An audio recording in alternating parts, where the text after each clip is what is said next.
Everyone আসসালামু আলাইকুম। আশা করি আপনারা সবাই ভালো আছেন। সো আমরা লিঙ্ক এলিমেন্ট নিয়ে অনেক কথাই বলছি। তো লিঙ্কের আরো কিছু আমাদের বাকি আছে। যেমন আমরা একটা ইমেইল অ্যাড্রেসকে কিভাবে লিঙ্ক করতে পারি। অর্থাৎ একটা ইমেইল লিঙ্ক দিলাম, ইউজার সেখানে ক্লিক করলো। ক্লিক করার পর সে আমাদের মেইল পাঠাতে সক্ষম হলো। অর্থাৎ ইমেইলকে কিভাবে লিঙ্ক করতে পারি। দেন আমরা ডেড লিঙ্ক নিয়ে কথা বলবো। আ লিঙ্কে কিভাবে টাইটেল সেট করতে পারি, দেন অ্যাবসলিউট ইউআরএল এবং রিলেটিভ ইউআরএল নিয়ে কথা বলবো এবং আমরা পার্থক্য দেখব যে অ্যাবসলিউট ইউআরএল বলতে কি বোঝায় এবং রিলেটিভ ইউআরএল বলতে কি বোঝায়। আমরা ইমেজকে কিভাবে লিঙ্ক করতে হয় দেখেছি। সো আজকে আমরা একটা email address link to email address use mail two colon ব্যবহার করতে হয়। অর্থাৎ href অ্যাট্রিবিউটের ভিতরে href অ্যাট্রিবিউটের ভিতরে আমরা মেইল টু কোলন ব্যবহার করব inside the href attribute to create a link that opens the users email program. ঠিক আছে, অর্থাৎ ইউজারের ইমেইল প্রোগ্রাম ওপেন করবে, সে ক্লিক করলে এবং তার মেইল বক্সে চলে যাবে এবং সে মেইল পাঠাতে সক্ষম হবে to let them send a new email. তো চলুন আমরা প্র্যাকটিক্যাল এক্সাম্পল নিই। চলে আসতেছি আমাদের ভিজুয়াল স্টুডিও কোডে এবং আমি নতুন একটা অ্যাঙ্কর ট্যাগ নিচ্ছি এবং আমি বলতেছি সেন্ড ইমেইল এবং এই স্টেপের ভিতরে আমাদের কি লিখতে হবে, মেইল টু, তাই না? মেইল টু লিখে কোলন দিব, কোলন দিয়ে আমরা একটা ইমেইল অ্যাড্রেস দিব। অর্থাৎ ইউজার এই সেন্ড ইমেইল বাটনে ক্লিক করলে সে কোথায় মেইলটা পাঠাবে, অর্থাৎ কোন মেইলে সে ইমেইল পাঠাবে ইউজার, সেই মেইল অ্যাড্রেসটা দিতে হবে। সো আমি একটা ডেমো মেইল অ্যাড্রেস দিয়ে রাখতেছি, যেমন someone@example.com দিয়ে দিলাম। সেভ করতেছি। সেভ করে যদি আমি ব্রাউজারে গিয়ে দেখি, সো আমি ব্রেক ইউজ করি। এখানে এখানে ব্রেক ইউজ করতেছি, সেভ করতেছি এবং ব্রাউজারে আসতেছি। এখন যদি আমি সেন্ড ইমেইলে ক্লিক করি তাহলে আমাদের একটা mail pop up box open হচ্ছে। অর্থাৎ আপনি চাইলে এখানে মেইল, গুগল, ইয়াহু, আরও যে গুগল মেইল যেটা অপশান আসে মূলত মেইল পাঠানোর জন্য অপশন ওপেন হবে। আপনারা চাইলে যে কোনো একটাতে ক্লিক করতে পারেন, ক্লিক করে আপনারা মেইল পাঠাতে পারেন। ঠিক আছে, সো এই হচ্ছে আমাদের ওয়েলকাম টু মেইল, অর্থাৎ মেইল পাঠানোর জন্য এইভাবে মূলত মেইল কাজ করে। দেন আমরা যদি ডেড লিঙ্ক বলি, ডেড বলতে কি মৃত, তাই না? মৃত লিঙ্ক, যে লিঙ্ক মূলত কাজ করে না। সো অনেক ওয়েবসাইটে দেখবেন যে ডেড লিঙ্ক ধরায় দিয়ে রাখে যে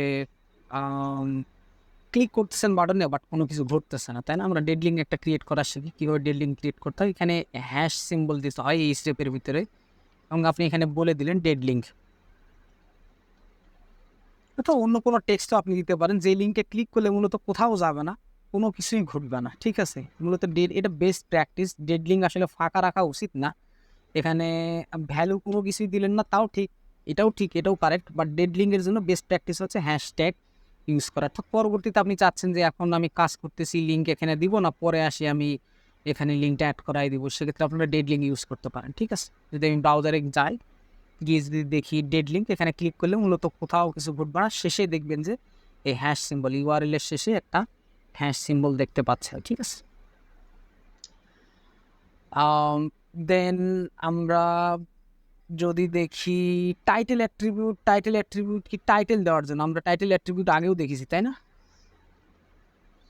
টাইটেল অ্যাট্রিবিউট যদি বললাম সেন্ড আস এ মেইল, সেভ করলাম, সেভ করে যদি ব্রাউজারে আসি, যদি ইমেল অ্যাড্রেসের উপর হোভার করি তাহলে দেখবেন যেখানে দেখা যাচ্ছে সেন্ড আস মেইল। ঠিক আছে, আমি একটু জুম করি, নিচের দিকে ছোট্ট করে দেখা যাবে সেন্ড আস এ মেইল। আমরা সিএসএস দিয়ে এটাকে বড় করবো, টেক্সটটাকে বড় করতে পারবো সিএসএস দিয়ে। সিএসএস লেসনে আমরা দেখবো। সো আমরা টাইটেল দেখলাম, then absolute URL versus relative URL যদি আমি বলি, অ্যাবসলিউট ইউআরএল বলতে কি বোঝানো হয়? অ্যাবসলিউট ইউআরএল হচ্ছে একটা ওয়েব পেজের link. Absolute URL is a full web address in the HTML attribute. অর্থাৎ আমরা এই যে এখানে দেখেছিলাম না যে ফুল একটা ওয়েবসাইটের অ্যাড্রেস ধরে দিছিলাম https://www.prothomalo.com, বা এই যে https:// একটা ওয়েবসাইটের অ্যাড্রেস ধরে দিছিলাম পিক যাবে। একটা পুরো ওয়েবসাইটের অ্যাড্রেস যদি আপনি দেন সেক্ষেত্রে এটাকে বলা হচ্ছে অ্যাবসলিউট ইউআরএল। আর রিলেটিভ ইউআরএল হচ্ছে একটা local link, A link to A page within the same website. অর্থাৎ আমরা প্রথম আলো ওয়েবসাইটে গিয়ে দেখেছিলাম না যে একটা পেজে ক্লিক করলে আর একটা পেজে যাচ্ছে, খেলাধুলা ট্যাবে ক্লিক করলে খেলাধুলা পেজে যাচ্ছিল, দেন রাজনীতিক পেজে ক্লিক করলে রাজনীতিক পেজে যাচ্ছিল। মানে উইথিন দ্য সেম ওয়েবসাইট, একই ওয়েবসাইটের বিভিন্ন পেজে আপনি রিডাইরেক্ট হচ্ছেন, এটাকে বলা হয় রিলেটিভ ইউআরএল, যেটাতে উইদাউট দ্য http://www পার্ট, এই পার্টটা থাকবে না। ঠিক আছে, এই পার্টটা ছাড়াই আমরা যদি একটা এক্সাম্পল দেখি তাহলে আপনাদের বোঝানো সহজ হবে। সো আমি এই একটা নিলাম, নিয়ে বললাম যে এখানে বললাম যে ইমেজ ইমেজ পেজ দিয়ে দিলাম। ঠিক আছে, দিয়ে যদি আমরা সেভ করলাম, সেভ করে যদি আমরা এই যে ওয়েবসাইট আমরা image.html তৈরি করছিলাম না, সো আমরা image.html পেজটাকে লিঙ্ক করতে যাচ্ছি। ওখানে কেউ যদি ক্লিক করে তাহলে image.html পেজটাতে যাবে। সো লিঙ্কে আমি বলতেছি image.html পেজটাকেই আমরা ধরাই দিলাম, দিয়ে যদি সেভ করি, সেভ করে যদি ব্রাউজারে আসলে দেখতে পাবো ব্রেক ট্যাগ ইউজ করি, তাই না? আমরা যদি ব্রেক ট্যাগ ইউজ করি, সেভ করতেছি ব্রাউজারে যদি আসি, তো এখানে যদি ক্লিক করি তাহলে আমরা image.html পেজটা, যে পেজটা ছিল, অর্থাৎ এই যে image.html পেজ, আমি এই পেজটাকে যদি ডিসকানেক্ট করে আরেকবার গো লাইভে যাই, তাহলে আমরা দেখতে পাচ্ছিলাম এই পেজে মূলত দুইটা ইমেজ ছিল, image.html, অর্থাৎ image.html এই যে পেজটা ছিল, এই পেজে দুটা কি ছিল, ইমেজ ছিল। সো আমরা যদি এখন আমরা লিঙ্ক করলাম কাকে, ওই পেজটাকে লিঙ্ক করলাম। ঠিক আছে, এখন যদি সেভ করি, আমি সেভ করে যদি ব্রাউজারে আসি, এসে যদি এখানে এখন ইমেজ পেজে ক্লিক করি তাহলে মূলত এই পেজটাতে চলে যাবে। এই পেজটা যেমন ঠিক তেমনই দেখাবে, আমি ক্লিক করতে দেখাচ্ছি। সো আমরা দেখতে পাচ্ছি এই image.html পেজে আমরা চলে যাচ্ছি। সো এটাই হচ্ছে রিলেটিভ ইউআরএল। আর অ্যাবসলিউট ইউআরএল হচ্ছে একটা পুরো ওয়েবসাইটের অ্যাড্রেস, অন্য কোনো একটা ওয়েবসাইটের অ্যাড্রেস। ঠিক আছে, নিজের ওয়েবসাইটের অ্যাড্রেস আর নিজের ওয়েবসাইটের বিভিন্ন পেজের মধ্যে যে বিভিন্ন যে পেজ বা লিঙ্ক থাকে সেটাকেই মূলত রিলেটিভ ইউআরএল বলা হচ্ছে। আর অন্য কোনো ওয়েবসাইটের ইউআরএল যদি নিয়ে এসে আপনারা ওয়েবসাইটে বসান সেটাকে বলা হচ্ছে অ্যাবসলিউট ইউআরএল। এই হচ্ছে পার্থক্য।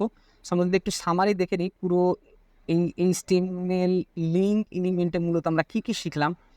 আমরা শিখলাম href অ্যাট্রিবিউট কী এবং তার কাজ কী। href অ্যাট্রিবিউটের ভ্যালু হিসেবে আমরা লিঙ্ক দিতে পারি, সেই লিঙ্ক হতে পারে অ্যাবসলিউট ইউআরএল সেট করতে পারি বা লিঙ্ক সেট করতে পারি। সেই ইউআরএলটা হতে পারে অ্যাবসলিউট ইউআরএল, সেটা হতে পারে রিলেটিভ ইউআরএল। দেন আমরা টার্গেট অ্যাট্রিবিউট দেখেছি, টার্গেট ইকুয়াল আন্ডারস্কোর সেলফ দেখেছি, ব্ল্যাঙ্ক দেখেছি, প্যারেন্ট এবং টপ আমরা ছেড়ে দিয়েছি, বলছিলাম যে আই ফ্রেমে দেখবো। দেন আমরা দেখেছি ইমেজকে কীভাবে লিঙ্ক করতে পারি, এবং সর্বশেষ দেখলাম যে এই স্টেপের ভিতরে আমরা কীভাবে মেইল টু ব্যবহার করে আমরা একটা ইমেইলকে, অর্থাৎ ইউজার যেন একটা বাটনে ক্লিক করে আমাদের সরাসরি মেইল করতে পারে। হাই এভরিওয়ান, আমি ফোন নাম্বারকে কীভাবে লিঙ্ক করতে হয় সেটা বলতে আপনাদের ভুলে গেছি। সো ফোন নাম্বারকে লিঙ্ক করার জন্য আমি অ্যাঙ্কর ট্যাগ নিচ্ছি, নিয়ে এখানে আমি বলতেছি কল মি দিলাম। দিয়ে ইমেইলের ক্ষেত্রে আমি কি করছিলাম, মেইল টু কোলন দিয়ে আমরা মেইল অ্যাড্রেস দিতাম, তাই না?